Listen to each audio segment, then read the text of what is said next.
नमस्कार दोस्तों, मेरा नाम दिनेश चौधरी। जैसा कि मैंने पीछे वाली वीडियो में बताया था कि आगे वाली जो वीडियो बनाएंगे हम वो रेटिनोस्कोपी के ऊपर बनाएंगे। तो आज हमारा सब्जेक्ट रेटिनोस्कोपी है।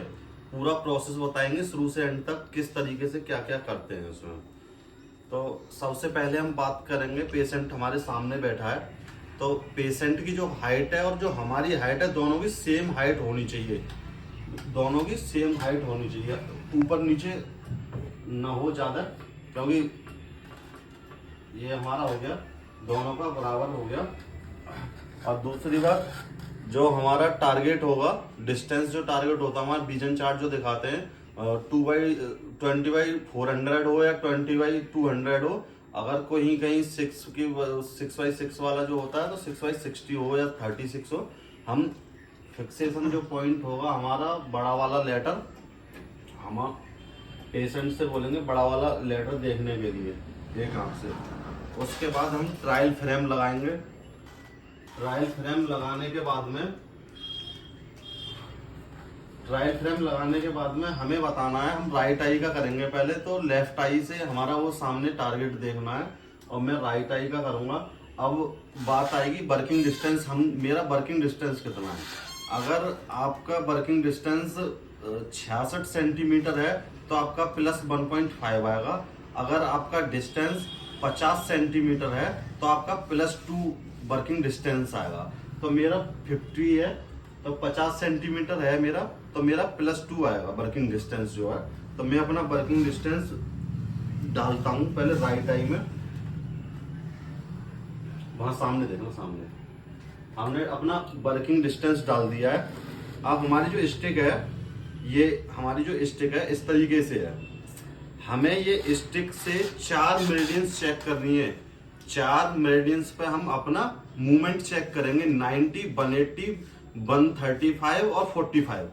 4 मेरिडियन पे हम ऐसे देखेंगे मूवमेंट क्या है क्या नहीं है। ये देखो इस तरीके से करता है। सेमी डार्क रूम होना चाहिए, जहां भी आप रिफ्लेक्शन कर रहे हो वहां लाइट कम होनी चाहिए, ज्यादा ना होनी चाहिए। तो हमारा सेमी डार्क रूम है, पीछे लाइट लगी हुई है वो बंद कर दिया हमने। तो अब हम ग्लो देखते हैं, ग्लो किस तरीके का दिखाई दे रहा है, मूवमेंट क्या आता है हमारा। सामने देखो, सामने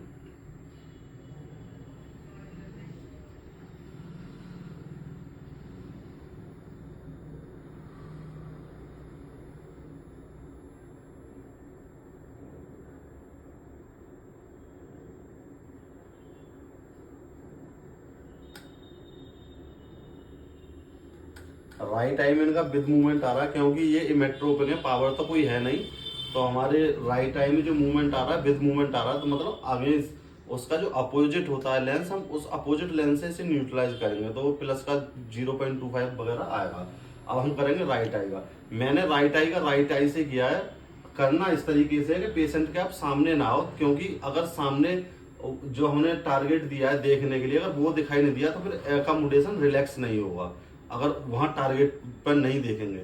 हम राइट का तो हो गया, हमारा राइट का हो गया। अब हम करेंगे लेफ्ट आई का, लेफ्ट आई से। बहुत से लोग क्या है, एक ही आंख से दोनों का करते हैं, लेकिन वैसे तो करना चाहिए राइट का राइट से करना चाहिए, लेफ्ट से लेफ्ट का करना चाहिए। बहुत से लोगों से नहीं हो पाता है लेफ्ट से लेफ्ट का, तो मैं आपको करके दिखाता हूँ लेफ्ट से लेफ्ट का। और राइट वाली आंख से हमारा जो सामने वाला फोकस पॉइंट है वो उसे देखेंगे, सामने वाला लेटर।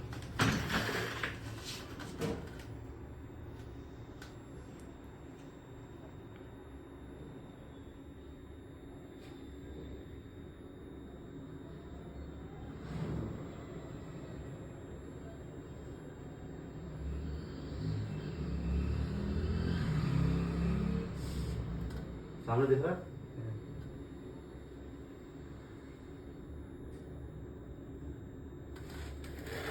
ये हमारा हो गया लेफ्ट आई का। इसमें क्या होता है, जब हम राइट आई का लेफ्ट आई का करना चाहें ना, जैसे राइट आई से पेशेंट की लेफ्ट आई का करना चाहें तो जो हमारा सर होता है वो पूरा पेशेंट के सामने आ जाता है। उससे क्या होता है, सामने वाला जो हम टारगेट दे रखा है एकोमोडेशन रिलैक्स करने के लिए, वो उन्हें नहीं दिखाई देता है, तो चश्मे का नंबर भी सही से नहीं निकल पाता है। अब ये हो गया आपका रेटिनोस्कोपी का। जो डिस्टेंस होता है हमारा, जो विजन चार्ट का डिस्टेंस होता है, अगर आप फिट में करना चाहो तो 20 फीट की दूरी पर होना चाहिए।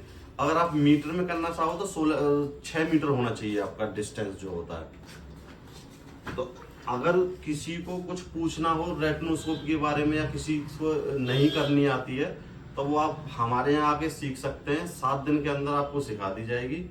जहाँ भी कहीं हॉस्पिटल में अगर आप नौकरी कर रहे हो, अगर रेटिनोस्कोपी वगैरह नहीं आती है तो मैं कहूँगा आपसे कि आप ज़्यादा से ज़्यादा कैंप में जाना स्टार्ट करें।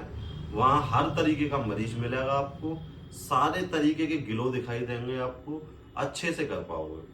और ये न्यूट्रलाइज कैसे और कब होता है, बहुत से लोग क्या होता है इसमें 2 तरीके से न्यूट्रलाइज हो जाता है। एक तो आपका ग्लो पूरा रेड रेड सा दिखाई देता है, कभी कभार क्या होता है ग्लो बीच में से फटने लग जाता है। बीच में से जब आप कहीं भी मूवमेंट करोगे ग्लो फटने लग जाता है। तो बहुत से लोग कहते हैं सिलेंड्रिकल पावर है, ये है वो भी न्यूट्रलाइज होने का एक साइन होता है। जब ग्लो बीच में से फटने लगे समझ लो वो न्यूट्रलाइज ही है। अगर आप कितना भी न्यूट्रलाइज कर लो वो न्यूट्रलाइज होगा ही नहीं। तो कई पेशेंटों में ऐसा होता है बीच में से हमारी जो फ्लैश होती है फट जाती है, तो वो न्यूट्रलाइज ही होता है। धन्यवाद।